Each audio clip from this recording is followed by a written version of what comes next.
Olá pessoal, tudo bem? Eu sou Nayate Moraes.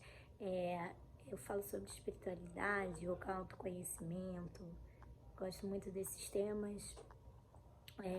E hoje eu intuí de falar sobre uma coisa que eu não vejo muito os espiritualistas, né? Lembrando que é uma abordagem espiritualista universalista, sem amarras, sem dogmas. Mas eu não vejo muito as pessoas falando. E eu acho um termo muito pertinente, sobretudo aqui no Brasil, né? Sobre os pactos ocultos. O que seriam os pactos ocultos? O que eu entendo por pactos ocultos?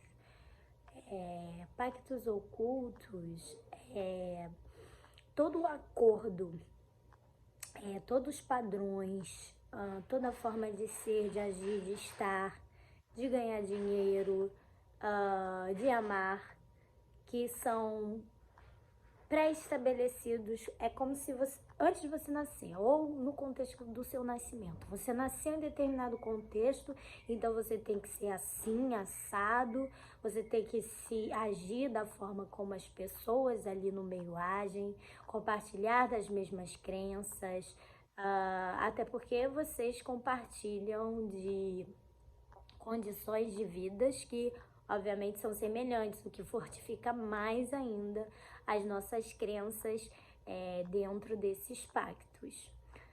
O que a gente tem que tomar muito cuidado é que é extremamente limitante. Não é uma visão, é uma visão muito binária, muito... Binária, o que eu falo é de preto no branco, certo no errado, né? Que é o pensamento lógico do nosso lado esquerdo, cerebral é esquerdo. Não, o nosso lado direito do cérebro, né? Onde a gente desenvolve pouco o lado esquerdo, que seria o lado da expansão da consciência, mais intuitivo. Então, é uma crenças extremamente limitantes que fazem com que a gente não consiga avançar e não consiga encontrar o nosso próprio lugar no mundo. Aí por isso a gente sempre se sente perdido, insatisfeito, porque a gente não nos conhece, não conhece a nossa energia, não conhece a nossa própria luz, a nossa própria... E por consequência a gente não atrai vibracionalmente as coisas que condizem com o que faz a nossa alma ser feliz, o que faz a nossa vida ter sentido. Então a gente começa a caminhar, né, por um caminho, se a gente não prestar atenção, e repetir padrões ancestrais, repetir comportamentos de pai, de mãe, repetir às vezes certas escolhas e situações que já não deram muito certo às vezes, né, para os seus ancestrais, ou que por não dar muito certo, eu não estou falando sobre ganhar dinheiro, isso, ou ter reconhecimento social. Eu estou falando sobre causar sofrimento ou não, porque todo caminho que causa sofrimento é um caminho errado, é uma escolha errada, né? E muitas vezes quando a gente tenta sair desse padrão, quando a gente descobre, não, isso aqui é um padrão, isso aqui é a forma como eu fui criada, como falaram que é certo, e a gente tenta sair disso, o que acontece? A gente começa a se auto-sabotar, né? Porque são os mecanismos, né? Porque você tenta quebrar uma determinada convicção. Eu sempre acreditei que, sei lá, gente, que mulheres têm que ficar em casa, sei lá, porque minha mãe ficou em casa, porque todo mundo, lá, lá. E aí você tenta quebrar esse padrão, e quando você trabalha, ganha dinheiro, é uma mulher poderosa, você acaba se auto-sabotando, né?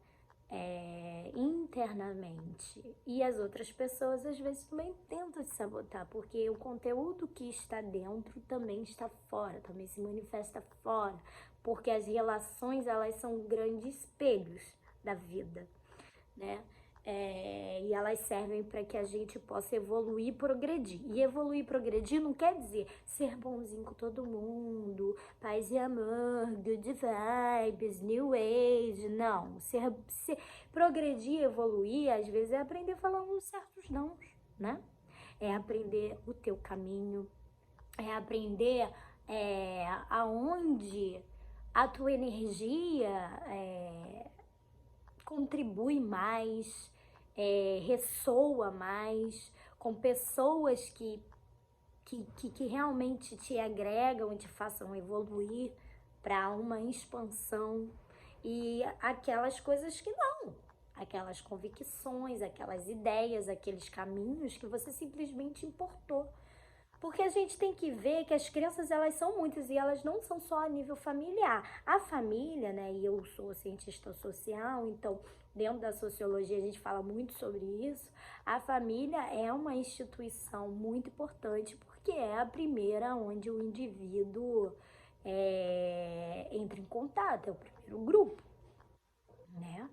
Mas existem várias dimensões, não é só família, depois vai para a escola, depois vai para o bairro, que aí já entra em contato com o bairro, com aquela vibração que existe ali, depois vai para as crenças de uma dada sociedade, sociedade carioca, sociedade mineira, sociedade brasileira, enfim, e aí vai, né? Então, o que a gente precisa entender é que existem diferentes realidades e múltiplas realidades. Quanto mais viajada a gente é e mais oportunidade a gente tem, tanto de ler, de estudar, ou de expandir a consciência também no autoconhecimento, porque conhecendo a si mesmo, você conhece os segredos e os mistérios do universo também, mas você vai vendo que não, será que precisa ser realmente assim? Será que toda a realidade é assim? Será que todas essas crenças são assim e ponto final, não existe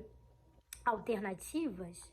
Porque é como se eu falo, né, que a gente vive em bolhas. E esse conceito de bolhas, ele tem sido muito incorporado e muito falado ultimamente para essa ideia de redes sociais, né? Porque tem um algoritmo e aí eles vão vendo o que você gosta, mais ou menos o que você vê, e vai te mandando coisas semelhantes. E você não explora outras bolhas. E isso só reforça uma crença que você tem. E eu acho que essa ideia de bolhas é para além, né? Porque a tecnologia imita a vida dessa coisa de rede social, sabe? De tecnologia e para a vida também. A gente também vive em bolhas, vive em dimensões. É por isso que eu falo que às vezes a gente está numa dada realidade em um bairro, né? E tem as pessoas que moram naquele bairro, que são mais abastadas e que têm uma realidade social às vezes muito diferente de outras pessoas que moram no mesmo bairro, mas uma rua ou um lugar que é menos privilegiado, enfim, e que às vezes compartilham de certas experiências ali, que são totalmente diferentes, né? Até porque tem gente que mora no bairro, mas não vive, né, a experiência local, não vive a sociabilidade local, enfim. Então, isso é muito interessante. Então, vamos prestar atenção em quais são os pactos ocultos que a gente está seguindo, que não vão em direção à nossa felicidade, mas sim uma mera reprodução, né? Porque se você só viver a sua vida para reproduzir comportamentos, pensamentos, formas de ser e de agir, como é que você vai encontrar realmente? Não digo felicidade, porque a felicidade ela é um estado e ela muda, mas se sentir mais genuíno, mais verdadeiro. Como é que você vai viver a sua verdade dessa forma? E aí tem que tomar cuidado, porque às vezes é o contrário, você vive um verdadeiro caos, você vive problemas de saúde, porque você vai se sabotando. Então depende de quanto que essa energia também vai sendo repreendida dentro de você, sabe? E se a gente falar no contexto de mulheres, enfim, a gente sabe qual é a egrégora que existe, né? A gente sabe qual é a crença que existe compartilhada socialmente entre mulheres, entre as nossas capacidades, possibilidades. A gente sabe que ainda tem muita luta, né? Então, fica aí um pensamento pra gente refletir.